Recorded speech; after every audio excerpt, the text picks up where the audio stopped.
Joining me now is Matt Schlapp, chairman of the American Conservative Union, Richard Goodstein, lawyer, and former Hillary Clinton advisor, and Congressman Andy Biggs, House Judiciary Committee member. Richard, can you admit the Democrats have completely misplayed this? So let's assume that the articles of impeachment have been sent over immediately. This would have been over perhaps by Christmas. And instead, what do we have? But it was urgent, right? We have growing majorities of the public, 57%. Well, excuse me, you can laugh. I'm just asking you to look at 538.com and the polls. 57% say they think the president should be impeached.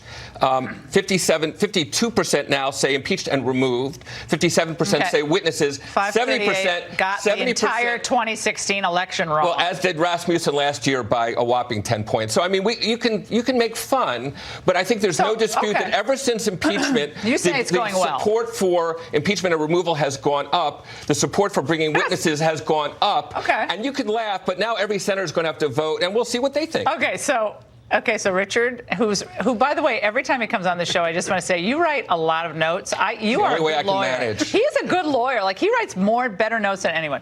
All right, Congressman, this is odd, though. Tonight, the Washington Post is reporting Democrats basically collectively saying, what the hell is going on with this strategy? What the hell are we going to do? That's in the Washington Post. So, look, we always pile on the Republicans for screwing up strategy, which, sorry, but you guys do a lot.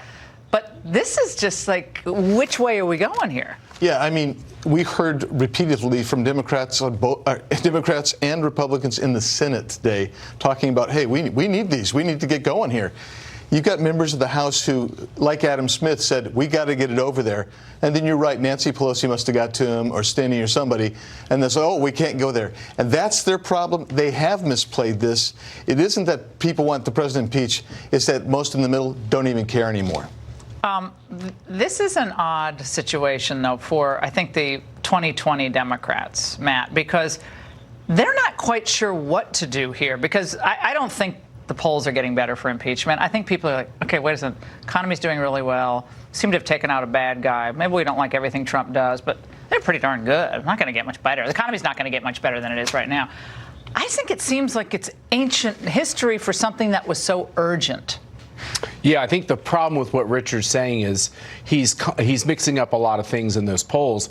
There are a lot of Americans, like myself, a Trump supporter, who would like the Senate to just go ahead and dispatch at the thing. So many of these polls are saying, should we go forward with a trial in the Senate? I'd say, yeah, I'd like to have a big, hairy one. I'd love to see Hunter Biden show up. The other thing that is a fact, let me finish here. And Ivanka Richard, and let me finish here, Richard, that they have nothing to do with this. The other thing that's interesting is that what it will be is a bipartisan vote in the Senate. Basically, a committal.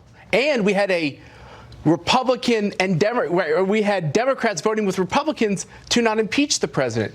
Nothing about this. She can't hold all of her Democrats together. She's doing a beautiful job of keeping all the Republicans together for us, which, Andy, we're not always good at. Everything is playing our way. I'd like this to go on for the whole year. I don't want to distract. Then we're all in that together. I agree. I think if this never got sent over, look, Mitch McConnell said, why do we want this thing dumped in our lap? Let's go move on to the public's business like USMCA. Aye. Let's do that. Why not? I think everybody would agree. Look, we got massive majorities in the House of Democrats and Republicans for USMCA. Let's get it passed. Why not? Well, I think he could easily at this point just say, look, he was impeached. We dismissed the articles of impeachment. Nothing says in the Constitution he can't dismiss the articles. Look, trials have witnesses. Cover-ups do not.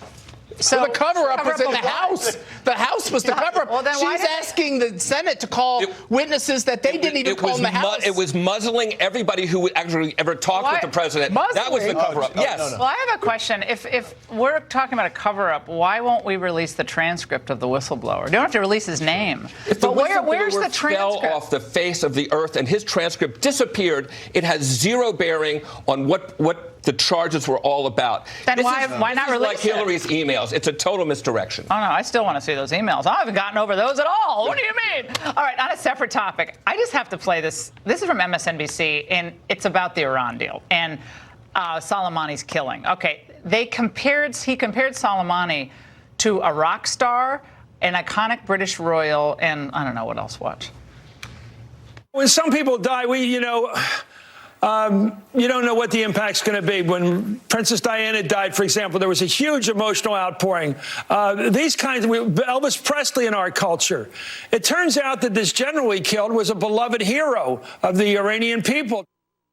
I mean, dude, he saved kitties from trees, and he actually donated to Save the Children, I guess. Congressman, I've known Matthews for a long time. I actually like him personally.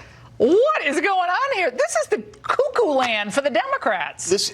Look, they took out a terrorist, a guy who has killed and maimed thousands of people. He's Elvis. Yeah, it doesn't make sense. Elvis, Princess Diana, and Soleimani. I got it. I heard what the president said tonight about his rally, what you just said about what a butcher he was.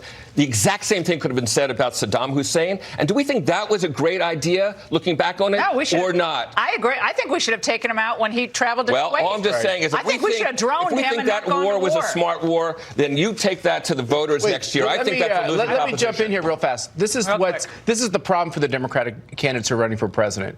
If you don't believe in taking out a terrorist who killed 600 Americans, how can you be the commander-in-chief? They don't believe in taking out a terrorist. They believe in taking out Trump. Iran was demonstrating against the Iranian regime, and now they're demonstrating against us. That's what's happening to people in the street. They've never chanted death to America before, Richard. All right, gentlemen, fantastic conversation.